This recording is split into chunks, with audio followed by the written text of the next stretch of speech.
Oi, eu sou a Anitta, da turma 37. Eu vim dar para vocês a monitoria de antipsicóticos e antiepiléticos, tá?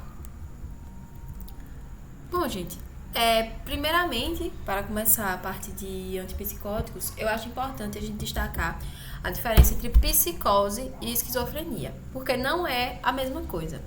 Na psicose, a gente vai ter um quadro de alteração da percepção, alteração do pensamento, em que essa pessoa ela vai ter diversos sintomas, mas esses quadros psicóticos eles não necessariamente vão ser uma doença especificamente. Ele pode ser uma manifestação de uma doença. Por exemplo, eu posso ter uma psicose lúpica, causada pelo lúpus. Eu posso ter uma psicose num quadro bipolar. Eu posso ter uma psicose causada pela variação de eletrólitos no nosso corpo. Eu posso ter uma psicose causada no delírio, né?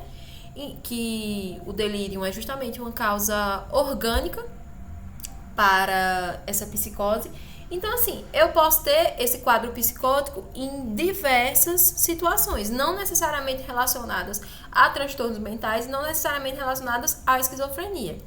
Enquanto a esquizofrenia realmente é uma doença em que eu tenho, além de quadros psicóticos, eu vou ter diversas alterações na senso-percepção, na forma do pensamento,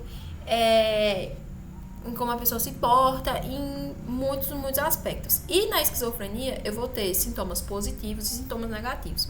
Os sintomas positivos, a pessoa vai ficar mais ativa, mais abrangente, mais pra cima. E isso é justamente aqueles sintomas padrões, assim, quando você pensa na ideia de uma pessoa esquizofrênica, é o que você vai pensar nesses sintomas positivos. Enquanto os sintomas negativos, eles já são mais relacionados com a depressão, com a tristeza, com a pessoa ficar mais para baixo. E na esquizofrenia, há um pouco de alteração entre esses estados, certo? A pessoa tem sintomas positivos e sintomas negativos. Muitas vezes, inclusive, quando a pessoa começa a ter a esquizofrenia, ela começa com um quadro de sintomas negativos. E às vezes, quando essa pessoa está nesse quadro, por exemplo, se ela for no psiquiatra, o psiquiatra pode diagnosticar erroneamente como uma depressão, sendo que são sintomas negativos da esquizofrenia, certo?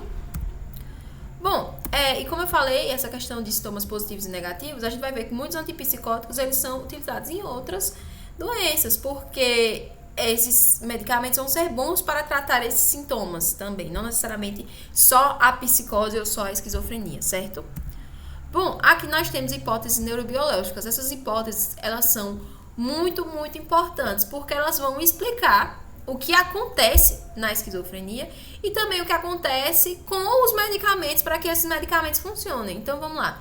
A modulação da dopamina, ela pode ser responsável por sintomas positivos, cognitivos e alguns negativos. Parkinsonismo e liberação da prolactina. Ou seja, o aumento ou a diminuição da dopamina em diversas vias vai causar todos esses sintomas. Então, se eu tenho um medicamento que vai lá e vai mexer apenas na dopamina e ele mexe universalmente nisso, então ele vai agir nas vias que estão aumentadas e nas vias em que estão diminuídas. E aí eu vou ter diversos efeitos adversos por causa desse medicamento, certo? Eu tenho também a hipótese serotoninérgica, em que o excesso de serotonina causa a psicopatologia da esquizofrenia. Eu tenho a hipótese do glutamato, né, que é um neurotransmissor excitatório. Então, eu tenho uma normalidade no glutamato, eu teria mais glutamato, e aí eu também teria uma disfunção nos neurônios do GABA, que é o... Nossa, gente, a palavra tá fugindo da minha mente. Mas o glutamato é o excitatório, o GABA seria o inibitório. Isso, o inibitório. Então, eu tenho uma disfunção no GABA e aí eu vou ter essa muita estabilidade, né, do cérebro. E também tem a hipótese colinérgica, em que a gente vai ter diversas situações. Então, assim, no fim, há alteração de todos esses neurotransmissores e a gente vai ter a ação dos medicamentos em muitos deles, certo? Bom, vamos lá. Vamos começar pelos antipsicóticos típicos. Os antipsicóticos típicos, eles são os primeiros a surgirem, certo? Eles vão fazer um bloqueio competitivo do D2 e eles vão ser derivados da prometazina. A prometazina é um antihistamínico, ainda hoje muito usado, e é um antihistamínico muito sedativo. Então é muito comum você ir no hospital com um quadro alérgico, eles te darem prometazina, que aí a pessoa calma, dorme e também resolve o quadro antihistamínico. Mas também é muito comum ser utilizado em quadros antipsicóticos, certo? E voltando agora para os antipsicóticos típicos, eles agem bem nos sintomas positivos, mas eles podem piorar os negativos. Lembra aquilo que eu falei sobre a hipótese dopaminérgica? Porque eles vão acabar agindo em várias vias e não necessariamente da forma mais ideal para cada via, sabe? Enfim, ele também causa sintomas extrapiramidais e sedação. Eles têm maior potência. Então, assim, eles são muito bons para os sintomas positivos. Mas justamente, vamos lá, se a pessoa tá aqui em cima, ó, a pessoa tá aqui em cima, eu vou lá, eu dou um remédio que é muito bom pra tirar ela daqui em cima, pra dar uma baixada nela. Isso, obviamente, também vai interferir nos sintomas negativos, que pode jogar ela muito lá pra baixo, certo? Então, assim, preferencialmente, eu só uso os atípicos quando os típicos não funcionam. Isso num quadro, pensando assim a longo prazo, numa pessoa que tem um tratamento de esquizofrenia. Mas, claro, se a pessoa surtou, apareceu no hospital aqui, eu não vou dar um remédio mais tranquilinho, atípico. Eu vou dar um antipsicótico típico, botar essa pessoa pra dormir e pra se acalmar, entendeu? Bom, começando pelas fenotiazinas, que são derivadas da prometazina. O principal representante é a clorpromazina, age nos receptores de D2, também possui ação nos receptores histamínicos, muscarínicos e alfa-1 adrenérgicos. Então vamos lá, se eu tenho ação nos receptores histamínicos, qual será um efeito que eu vou ter? Eu vou ter sedação. Se eu tenho ação nos muscarínicos, eu vou ter efeitos anticolinérgicos, eu vou ter a boca seca, eu vou ter um pouco de constipação. E no alfa-1 adrenérgico eu também vou ter os efeitos, o que? Eu posso ter uma hipotensão ortostática, tá? E aí eu também tenho efeitos extrapiramidais, que eu vou explicar posteriormente o que são esses efeitos extrapiramidais, tá?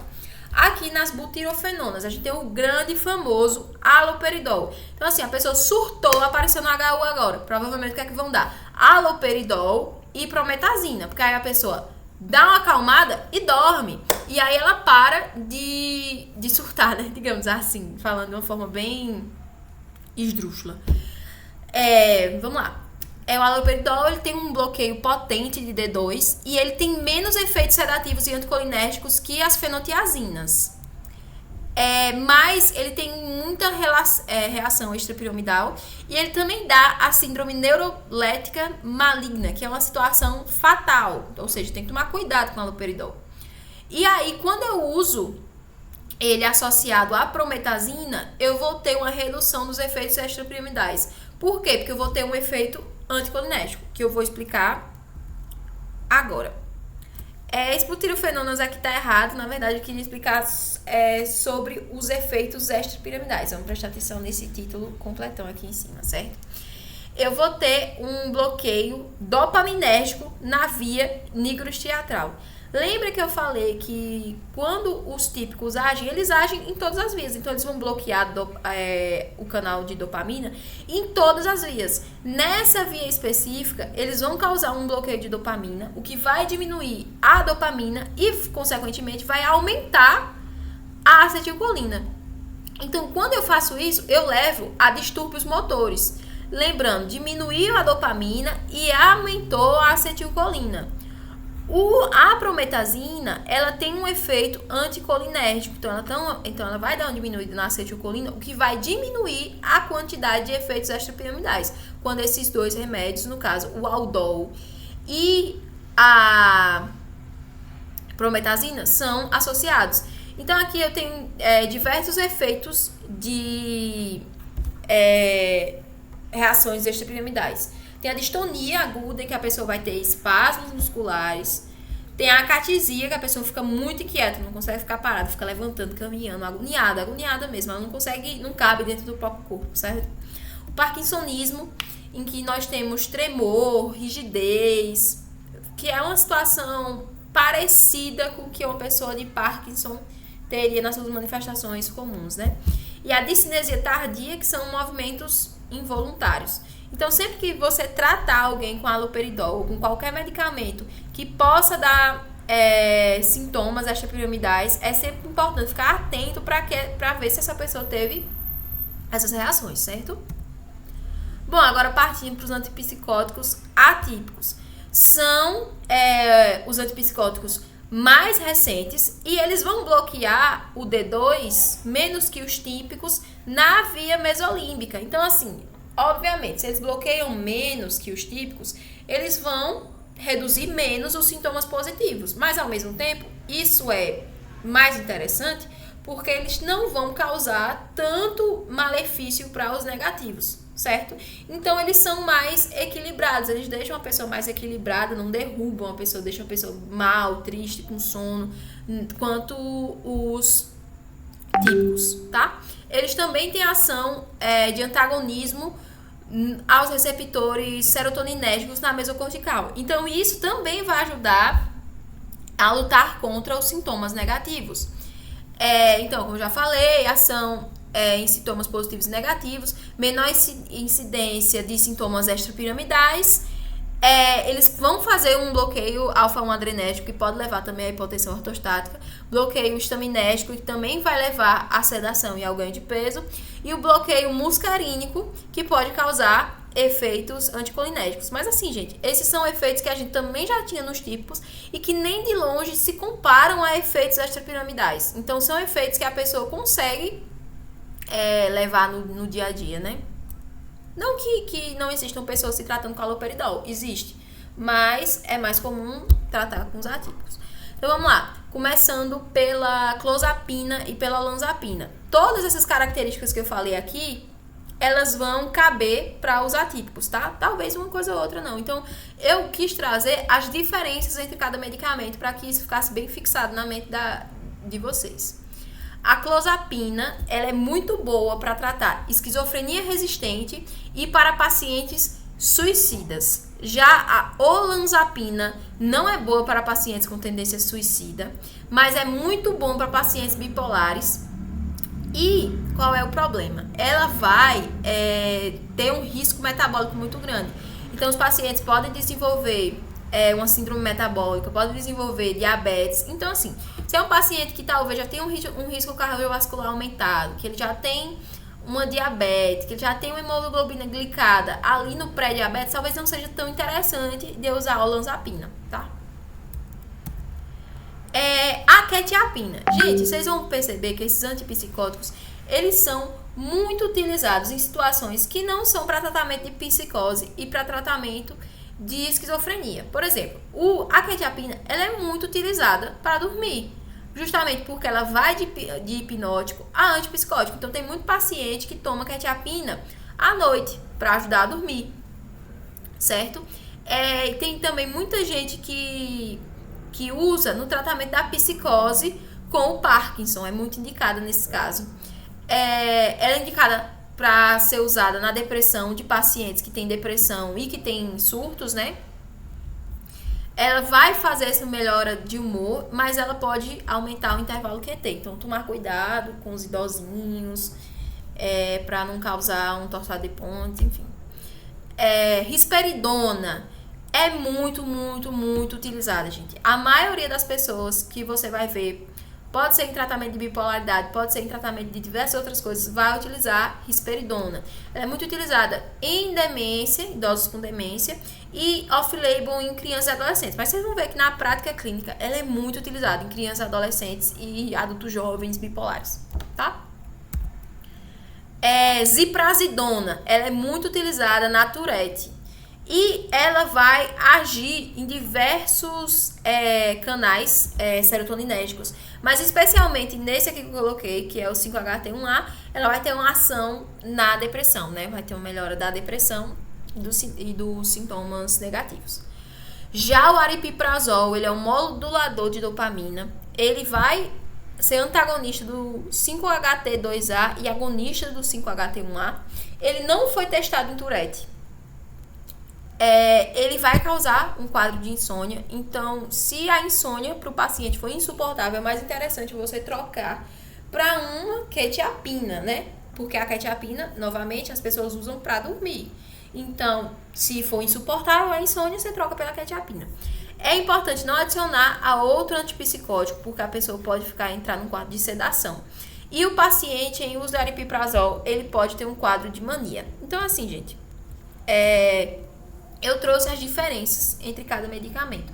Porque aí, vamos lá, se a gente tem um caso de um paciente com síndrome de Tourette, qual medicamento eu pensaria? Ziprasidona. Se a gente tem um paciente que quer dormir, tem problemas de dormir e tem também uma psicose, tem um quadro de esquizofrenia, eu poderia usar a quetiapina. Se eu tenho criança, adolescente, eu poderia usar a risperidona, certo? Então, assim, é muito importante na prova que vocês analisem os efeitos adversos, as interações medicamentosas, os efeitos de cada medicamento, para que vocês saibam escolher exatamente o que se encaixa em cada situação, tá? Agora, partindo para os antiepilépticos. Bom, primeiramente eu queria falar um pouco sobre as crises convulsivas. Elas são manifestações de uma descarga elétrica anormal, excessiva e sincronizada de neurônios nos cérebros. Então, eu vou ter uma excitação maior desses neurônios e, devido a isso, eles vão ter uma descarga todos de uma vez. Então, assim, a gente sabe que é muito importante que as células elas tenham o seu potencial de ação, elas tenham o seu momento refratário. E, nesse caso das crises convulsivas, as células elas não têm período refratário, elas ficam despolarizando de novo. Então, os neurônios eles estão hiperexcitáveis. E aí, essa descarga convulsiva ela pode ficar localizada e ter uma crise convulsiva focal, ou se espalhar e causar uma crise generalizada. Nas crises focais, são sintomas localizados, ou motor, ou sensitivo, ou psíquico. Já nas crises generalizadas, há a perda de consciência, os movimentos tônico-clônicos, a rigidez e os abalos. E aí, entre as fases, nós temos a fase tônica, a fase clônica e a fase pós-ictal. Bom, aqui nós temos diversos tipos de medicamento. Primeiramente, a gente tem os fármacos que agem nos canais de sódio, né? Justamente, se eu controlar o canal de sódio, eu posso impedir que essa célula fique o tempo todo tendo potencial de ação e, né, gerando esse ciclo e causando essa crise convulsiva. Então, assim, à medida que usa, o paciente diminui a frequência de disparos com o tempo. Então, como representantes, temos a fenitoína, a carbamazepina, a lamotrigina e a lacosamida. Gente, vocês vão perceber que muitos desses medicamentos eles são utilizados em outros contextos na prática clínica, como estabilizadores de humor para pacientes bipolares, pacientes borderline, pacientes que necessitam de um estabilizador de humor. Então, nesses medicamentos psiquiátricos, eu acho que vocês podem ter percebido ao longo dos assuntos dessa prova, que muitas vezes um medicamento ele é utilizado para outras coisas, além do que a classe dele se vende para isso, né? Então, ela aumenta o tempo inativo da célula, certo? E bloqueiam canais de sódio voltagem dependentes, vai manter o canal ativo, o canal inativado e que diminui disparos repetitivos, tá? Bom, vamos lá para os exemplos de medicamentos. A fenitoína, além da ação no sódio, ela também bloqueia os canais de cálcio. Ela serve como um bom antiarrítmico e ela tem um amplo espectro, exceto em crises de ausência, que são um tipo de crise convulsiva. Então, se eu tiver uma crise de ausência, não faz sentido eu passar uma fenitoína, certo? E como efeito colateral, eu posso ter uma hiperplasia gengival. Já a carbamazepina, que aqui, novamente, é muito comum ser utilizada como estabilizador de humor ou como neuralgia do trigênio, quer dizer, como tratamento na neuralgia do trigênio, certo? Ela pode ser utilizada em convulsões tônico-clônicas bilaterais em crises focais. Não é bom utilizar ela nas crises de ausência. Ela vai induzir a própria degradação, o que vai causar também essa cinética não linear, e aí é muito importante para o ajuste de dose dessa medicação, tá? A lamotrigina, outro ótimo estabilizador de humor. Ele funciona melhor quando eu tenho mais sódio, para que eu possa, fazer justamente essa questão de deixar a célula no período refratário, tá? Ele vai também ter uma ação no glutamato, diminuindo o glutamato, deixa a célula menos excitada, e aí eu vou diminuir também essa crise convulsiva. Ele previne episódios no bipolar. Eu tenho menor sedação, menor ganho de peso. Mas aqui eu tenho um problema na lamotrigina, que ela pode levar a uma síndrome de Stevens-Johnson. Então, assim, gente, Stevens-Johnson é um caso sério, é uma situação preocupante. Então, sempre preste atenção. O paciente está tomando lamotrigina, começou a ter muitos sintomas de pele, a ter muitas reações. Não é interessante, tá? Porque Stevens-Johnson é sério, Stevens-Johnson é um caso, assim, grave, a pessoa tem que ser internada e tudo mais. A lacosamida, ela modula o NMDA, né, também. Vai ajudar nessa modulação do glutamato também, tá? Ela é muito utilizada no tratamento adjuvante de convulsões parciais ou então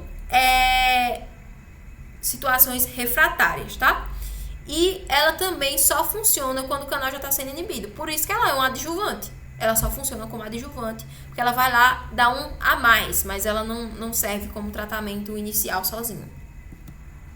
Bom, agora partindo para os fármacos que agem nos canais de cálcio, eles são divididos em duas classes principais. Os que inibem o canal de cálcio do tipo T, que são mais relacionados com crises de ausência, e os que inibem o canal de cálcio HVA, que são responsáveis pelas crises generalizadas e parciais. Aqui nós temos como medicamento o etoxucimida, que ele vai agir nos canais T, aí logicamente ele vai ser bom para crises de ausência. A gabapentina, que é um análogo do GABA, que age nos canais HVA, diminuindo também a liberação de glutamato, tá? E ele é utilizado para dores neuropáticas. O ácido valproico, gente, esse é um outro também muito bom, também muito utilizado como estabilizador de humor. Ele vai diminuir a velocidade dos canais de sódio, também vai agir limitando a atividade dos canais de cálcio, tipo T, e ele vai aumentar a inibição pelo GABA. Então, assim, ele vai ter uma ação mais holística, né? Ele age na maioria dos tipos de crises, mas ele causa perda de cabelo, ganho de peso e é teratogênico. Então, se eu tenho uma paciente que quer engravidar, eu vou deixar ela tomando ácido valproico? Não pode, né? Agora, os fármacos que agem no GABA vão potencializar a ativação dos receptores GABA-A, assim facilitando a abertura dos canais de cloreto mediado pelo GABA. Então, vamos lá. A gente tem os benzodiazepínicos, que aumentam o influxo de cloro nos canais GABA, certo? E ele suprime o foco da convulsão e fortalece a inibição circundante. Como exemplo de benzodiazepínico, a gente tem o clonazepam, que ele age no GABA e no cálcio tipo T.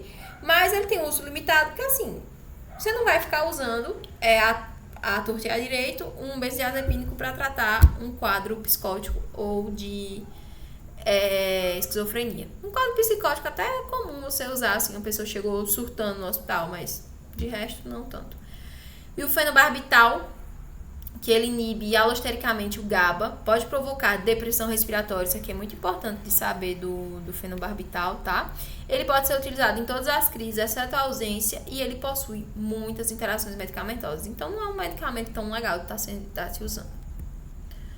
Ainda sobre o GABA, nós temos a vigabatrina, que é mais utilizada em casos leves e focais, uso limitado pela ocorrência de efeitos adversos, e eu vou ter sedação, alterações do humor, mas o mais importante sobre a vigabatrina é saber, se eu tenho um paciente que usa vigabatrina, eu tenho que fazer testes oftalmológicos, porque ela pode causar prejuízo à visão desse paciente, tá? Agora, sobre o topiramato. Gente, o topiramato é muito comum de ser usado como profilaxia de enxaqueca ou até mesmo como estabilizador de humor, mas principalmente como profilaxia da enxaqueca, tá? Mas ele age na monoterapia ou adjuvante para convulsões parciais ou generalizadas. Enfim, ele também pode ser utilizado na síndrome de Lennox-Gastaut, não sei falar o nome dessa síndrome, e ele também é um teratogênico, então não deixar em mulheres grávidas. E tem também o clobazam, que é um adjuvante, ou seja, ele só faz sentido usar ele junto com outros medicamentos, e ele não tem sedação e nem hipnose. Agora, sobre fármacos que agem no glutamato.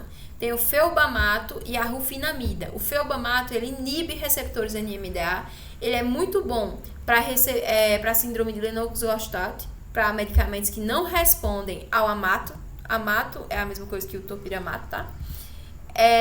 Então, assim, só que ele tem muitos efeitos adversos. Então, é muito importante pesar se vale a pena realmente usar esse medicamento, sabe? Agora, a rufinamida, ela também é para a síndrome de Lennox-Gastaut, mas ela tem menos efeitos adversos e é muito bom para usar, assim, não respondeu ao topiramato, nem ao felbamato, aí eu uso a rufinamida, tá? Agora, os fármacos que agem na SV2A. O que é a SV2A? Ela faz o transporte de glutamato para a vesícula. Então, esses fármacos, eles vão atrapalhar os canais de cálcio e também atrapalhar o transporte de glutamato. Logo, eles também vão diminuir essa hiperestabilidade neuronal. Como exemplo, temos o levetiracetam, que é um adjuvante devido à sua meia-vida curta. Então, não faz sentido eu usar um medicamento com meia-vida muito curta como tratamento principal, certo? Ele bloqueia canais de cálcio e dificulta o armazenamento e o início de novos potenciais.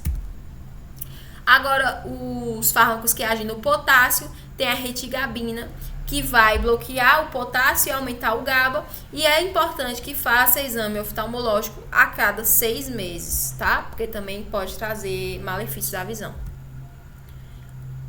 Como os últimos medicamentos, nós temos os canabinoides, como exemplos a anandanina e a e-araquidonoilglicerol, tá?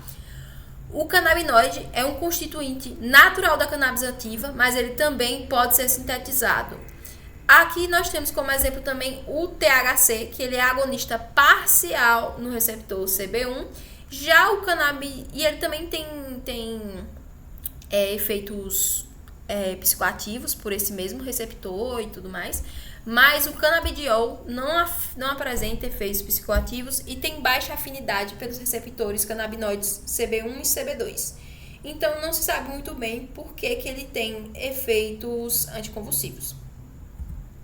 Então, assim, gente, para a prova, é sempre importante que vocês saibam. Eu preferi nesse slide, especificamente, não descrever tanto os medicamentos, mas colocar mais o que diferencia ele uns dos outros. Porque, no fim, é isso que você tem que saber, sabe? Principalmente nessas classes em que eles funcionam mais ou menos todos do mesmo jeito.